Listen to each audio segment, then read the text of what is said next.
Welcome back. Today we're going to talk about classical Rome. Let's just dive right in. Remember, it's a video, so you guys can pause at any point if you need to. So early Rome, the geography itself, Rome is located in the middle of the Italian peninsula. The soil is much more fertile than Greece, and it is surrounded by 7 hills, which provides a natural protection for the people living within the city. It was settled around 1000 BCE, very small, unimportant city at the time. There's a myth that Romulus founded the city in 753 BCE. Romulus and Remus were both brothers that were, quote-unquote, the children of the god of war. There's this whole mythology behind them being raised by a she-wolf, and then the brothers fighting until one of them, Romulus kills his brother Remus, and then founds the city of Rome. They fight over being a king. We do see, though, historically speaking, a huge influence by the Etruscan people. So the Etruscans ruled northern Italy from about 900 to 500 BCE. And so Rome is going to develop under the control of the Etruscan king at first. It becomes the wealthiest city in Italy, and it influenced the religion, architecture, everything. We see at this time the development of 2 social groups. The patricians, which are the wealthy, privileged Romans, and then you have the plebeians, which are the poor, less privileged Romans. So you can see here on this map the Adriatic Sea, the Tyrrhenian Sea, and then you have Rome right here, kind of the middle of the peninsula. So the patricians are going to declare Rome a republic. There's so much history behind this that we dive into in greater detail in 8th grade, but just to give you like a brief introduction. What happens is the higher wealthy class, the patricians, basically are the overlords for the plebeians. The plebeians have little to no access to the law. They don't have much protection under the law. They're forced to serve in the military. They don't have a lot of rights, and they don't have representation in the military. So what happens is they threaten to no longer basically like be the backbone of society. And so the patricians, out of fear, say, okay, we totally will give you more participation and representation in the government. So in 494, the plebeians will demand their greater role, threatening not to fight in the military, and they'll be given that political role. So we see the writings of the law code created, known as the 12 Tables. So the 12 Tables will be the foundation for the Republic law, and it'll be revised later on under the Justinian Code. It's the basis, as I mentioned, for the later Roman law. It will be their standard system of law. So everyone will be held accountable to these laws. And all free citizens will be protected by the law. This is really unique. So in ancient Greece, only people born in that Greek city-state were considered citizens.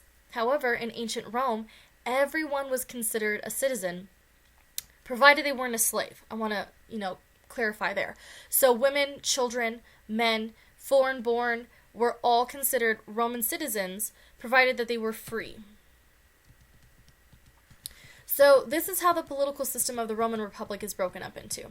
And this is actually what our founding fathers here in the United States modeled our government off of.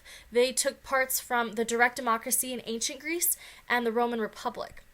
So the political system of Rome, they had these republican ideas: rule of law, citizens' rights, and morality. Morality was the way of the ancestors. So they create a 2-consul system known as kind of like a checks and balance system. And you can see that broken up over here. So you have the senator's consul and you have the tribune's consul. And then you have a citizen assembly, which are adult male citizens. So the Senate were representatives for the patricians. The tribunes were representatives for the plebeians. And so they had this veto power. They would come together as a group. They would discuss any laws, any proposed ideas, and then they would debate it, and then they would vote on it. So Rome is going to begin to expand its borders through very organized military strategies. They're going to learn much from the people that they conquered, and they're going to build roads back from wherever they conquered to Rome. So the Roman military is extremely organized into legions, which are much more smaller and more mobile. So think of small infantry units that would go out to perform missions and things like that. That is exactly what the Romans were using. Again, remember, if I go too quickly, this is a video, guys. Feel free to pause, even mute me if you don't want to listen to me. I'm not going to know the difference. The important part is that you're getting this information and you're writing it down in your notes. So Rome has quite a history of warfare. So we're going to first talk about the Punic Wars and their conquest for the Mediterranean. So if you look at your map up here, it's kind of difficult to see. I know it's small, but maybe it'll let me zoom in. Perfect, it will. So there are these 3 islands, Corsica, Sardinia, and Sicily. And at the time, they were all under Carthaginian rule. So Carthage owned these 3 islands. Italy, specifically Rome, is going to say, hey, we want an island in the Mediterranean Sea. Give us one. Carthage is going to say, that's cute and all, but heck no. No way, Jose. So the Punic Wars, there will be 3 of them, and they'll basically be a battle between Rome and Carthage. Carthage is an old Phoenician colony. They are commercial rivals, meaning they are trade rivals. At this time, Carthage is going to have quite the monopoly, and so specifically Sicily is going to be this trading empire, and Rome wants a piece of it. So the first Punic War is from 264 to 241 BCE. It's going to end with Roman control of Sicily. Carthage will maintain control of the rest of the Western Mediterranean. So basically Carthage is sick and tired of fighting, bloodshed, death, and they're going to say, fine, we surrender, take Sicily. Rome, being Rome, isn't going to be satisfied with just Sicily, though. They're going to say, that's really cute, we want more. So Rome is basically going to take over then Corsica and Sardinia as well.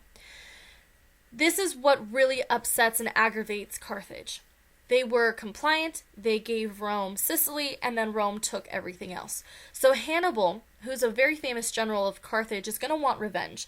So he's going to march through the Alps with 40,000 troops and 40 elephants that he gets from Africa.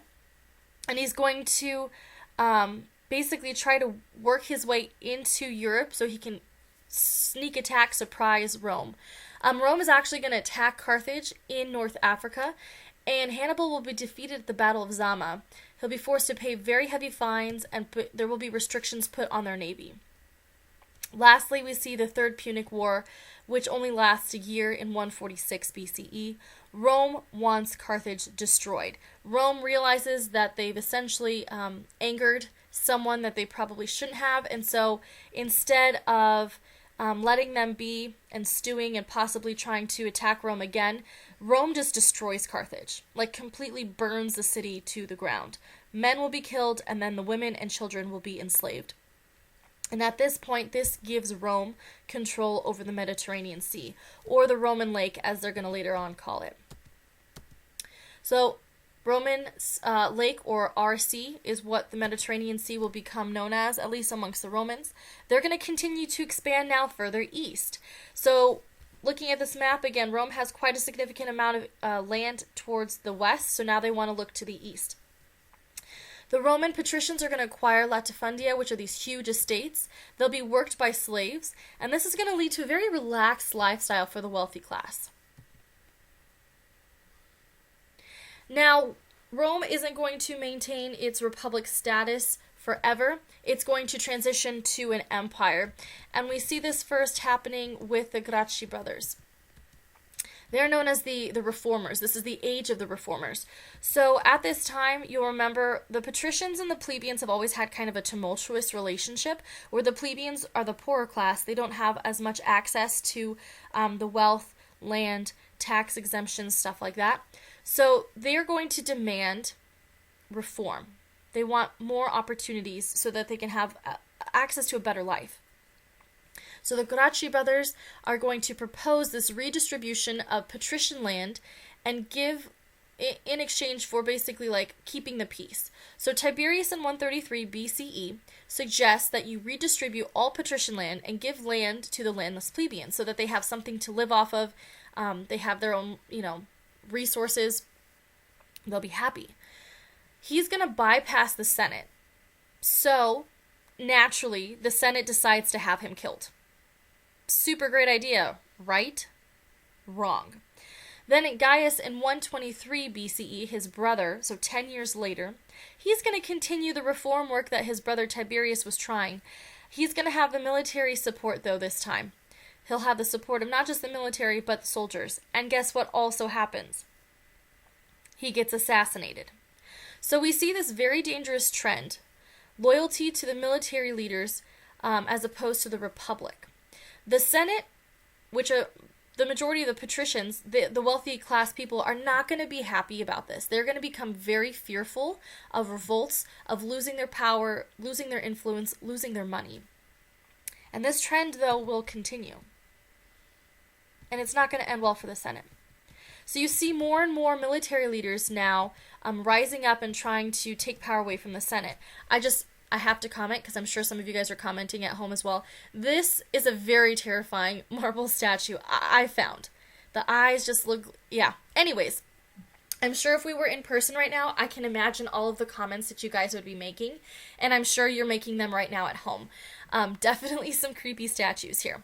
So, the Republic is going to transition slowly to an empire, and we see army leaders beginning to take control of Rome. So Marius in 107 BCE, he's a general and a member of the consul. He's going to offer land for service. He's going to encourage loyalty to one man, though, and that will be himself. So people obviously are going to be okay with this if Marius is giving them something that they want, in this case, land. So all he says is, hey, I'll give you a plot of land, just be loyal to me, and if I call upon you for war, just don't ask questions, just show up. In 82 BCE, Sulla is going to declare himself the dictator, and he's going to exile Marius. He's going to get rid of the enemies of himself, and he's going to fill the Senate with his supporters. This is not a well-functioning republic. Now the government is manipulated, and it's no longer, for the people. So now we have the first triumvirate. And this is basically like the first era of dictators well, we're going to call them dictators because they're technically not emperors. So Caesar, Pompey, and Crassus. So there's a conflict that's going to arise. More and more military generals are going to rise up in their ranks and say, hey, you should follow me. I know what I'm talking about. I'm going to bring order to Rome, restore order to Rome in this, tumultuous time. Julius Caesar, famous dude, might have heard of him. He is going to become very famous due to a very successful war campaign. It's going to make him a hero. There are going to be some senators that worry about his power. And specifically, the patricians are not going to be super excited about his popularity. He's going to be ordered to Rome. So Julius Caesar's like, that's cool, totally fine, but I'm bringing my legions, my infantry with me. There was a law in the 12 Tables that said any general was not allowed to be in the city of Rome while his infantry was in the city as well. So it's either the general is there or the infantry, but not together. Julius Caesar is going to walk in and say, that's a cute rule, I'm not abiding by it, and he's going to defeat Pompey in 48 BCE, declaring himself essentially dictator for life, which unfortunately for him does not last very well. So in 44 BCE, he declares himself dictator, and he's going to basically start all these reforms, which are actually really good ideas had he not tried to do everything all at once. He's going to redistribute land. He's going to create a lot of public work projects that help a lot of people in Rome. He's going to grant citizenship to conquered peoples, and he's going to expand the Senate. The issue many historians, including myself, believe is that Julius Caesar did a lot of great work for Rome. He just tried to do too much too quickly. And people, myself included, when change happens really, really fast, you don't typically embrace it. You're more like, I'm going to push back. I don't like this. That's exactly what happens. And so he is going to be murdered, stabbed 23 times on the Ides of March 15th, 44 BCE, by Brutus, one of his BFFs, and close friends. Not a good time for Julius Caesar. But he will be known for the Julian calendar and naming July after himself. So his legacy does live on. As I mentioned, he just tried to do too much too fast. Lots of great ideas, just, again, too quickly. So the second triumvirate, we see the risings of Octavian, Mark Antony, and Lepidus. So there's going to be a lot of division amongst the Romans over land. This second triumvirate is going to be very short-lived. You have conflict between Octavian versus Antony. Mark Antony is going to lose to Octavian. And then Octavian becomes the first Roman emperor. So under the Roman Principate, he is the grandnephew of Caesar, and he claims to be the son of a god. So if you remember anything about Roman history from last year, if you guys had classics, the Romans value their relationship with the gods. That's why Rome, the big mythology behind Rome was that it was founded by children of the gods. And so they basically, whoever rises to power is going to claim that they have divine authority because they are a descendant or actually a living god. Octavian, in this case, is going to claim to be the son of a god and change his name to Augustus. He is viewed as this imperator, the invincible, the incarnation of Caesar, Divi Filius, son of the god, or just Augustus, blessed one. These are all different titles that Augustus is known by. He's going to continue reforming Rome, essentially reviving it and starting the Pax Romana. Pax Romana is a very important term that you'll see in your pre-comps if you want to highlight this right now. Hopefully in Latin class you guys are able to translate this. Hopefully it means peace of Rome or Roman peace. And that's exactly what happens. So from 27 BCE to 180 CE, we see this period of Roman peace.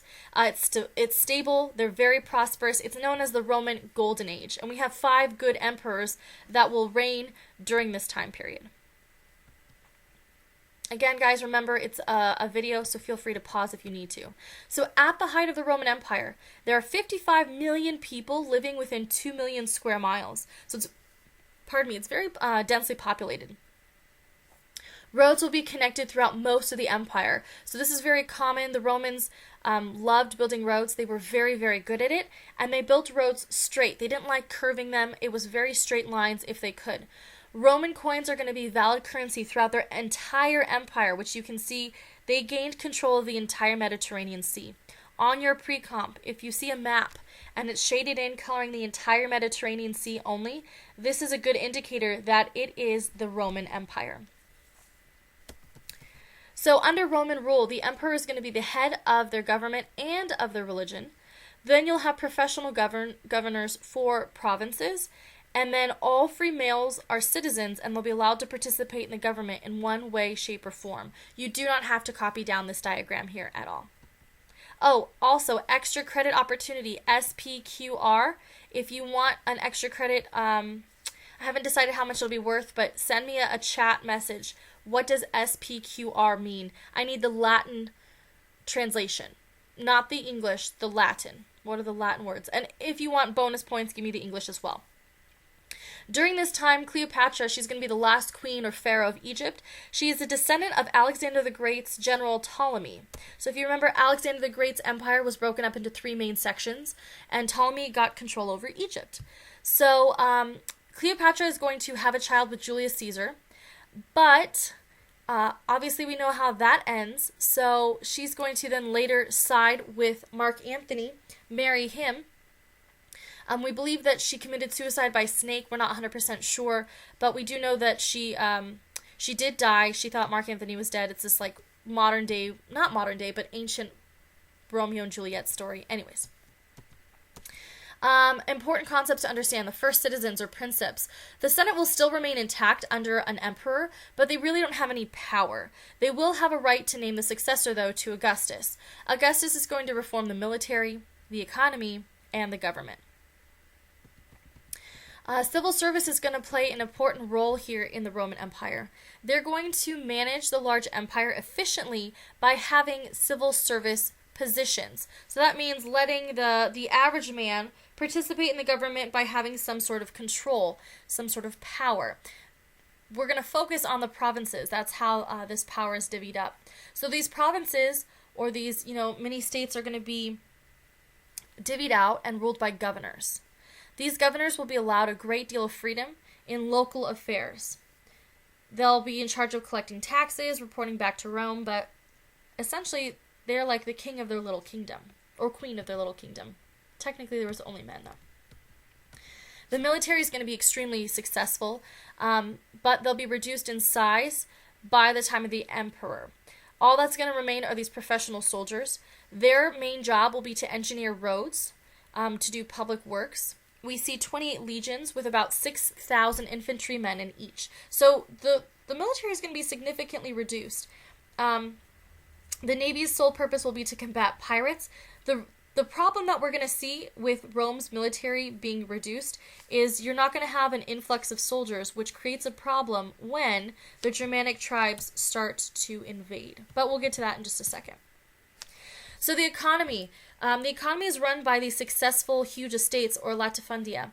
They're operated by slave labor, so free labor that's going to flourish in the parts of the Roman Empire. And trade. If you remember, they have complete control over the entire Mediterranean Sea.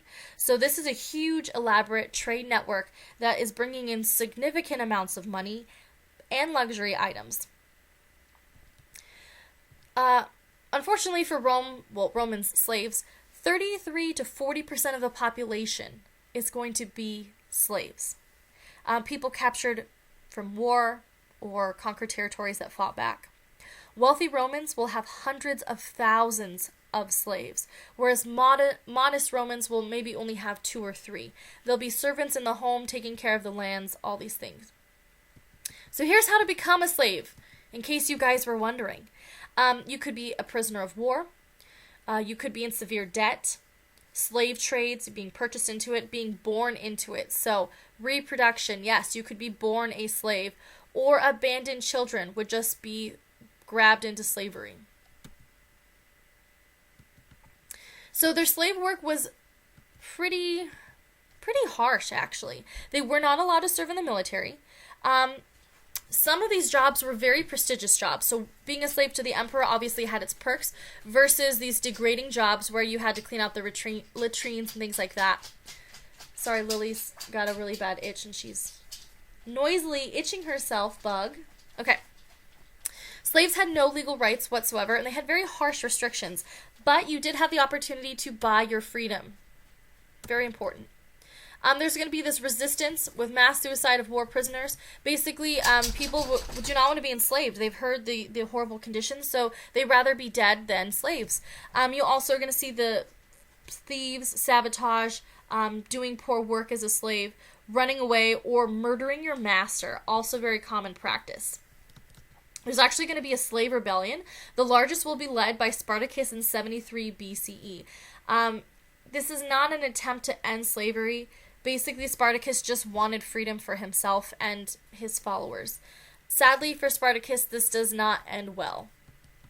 Society in ancient Rome, it's multi-generational, so you have families that are going to own slaves and then own the family members of the slaves. It's just this, like, as it says, multi-generational family system with domestic slaves. So paterfamilias means that the oldest living male will have complete authority over his entire family, including slaves and quote-unquote clients.